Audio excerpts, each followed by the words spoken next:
تو انسان کے اعضاء و جوارح، ہاتھ، پیر، دماغ، جسم کا ہر حصہ قیامت کے دن انسان کے خلاف گواہی دے گا۔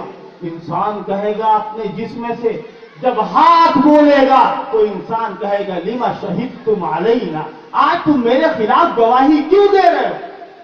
آج تمہارے پاس زبان کہاں سے آ گئی؟ یہ ہاتھ کہے گا انسان سے انطقنا اللہ الذی انطق کل شیء، آج ہم کو اسی پاک پروردگار نے زبان دی ہے جس نے دنیا کے اندر تم کو بولنا سکھایا۔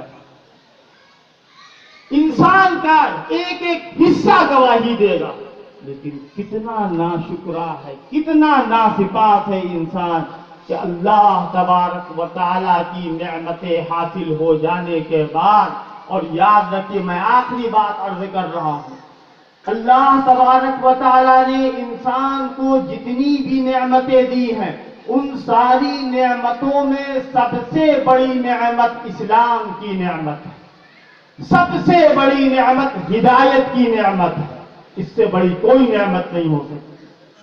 جب وہ لوگ کہ جنہوں نے خدا کے سامنے سجدہ کرنے سے انکار کیا، اور جب وہ جہنم میں جائیں گے اور ان کے ساتھ گنہگار مسلمان بھی جہنم میں ڈالے جائیں گے، تو مشرک توحید پرست گنہگاروں سے، ناسپاسوں سے یہ کہیں گے ہم نے تمہیں کیا فرق ہے؟ ہم غیر اللہ کو سجدہ کرتے تھے، ہم جہنم کے مستحق بنے، اور تم تو اللہ کو سجدہ کرتے تھے۔ تو اس وقت اللہ تبارک و تعالیٰ فرشتوں کو حکم فرمائے گا کہ جتنے میرے گنہگار کلمہ پڑھنے والے بندے جہنم میں ہیں ان سب کو جنت میں لے جاؤ۔ اس وقت کفار تمنا کریں گے کیا اچھا ہوتا کہ ہم نے دنیا کے اندر اپنی زبان سے کلمہ لا الہ الا اللہ محمد الرسول اللہ پڑھ لیا۔ کتنی بڑی نعمت ہے، اس سے بڑی دولت کوئی دولت نہیں ہو سکتی، اس سے بڑی نعمت کوئی نعمت نہیں ہو سکتی۔ اللہ تعالیٰ کی مہربانی ہے، اللہ نے ہم کو انسان بنانے کے ساتھ ساتھ اللہ کا کلمہ پڑھنے والا بنایا۔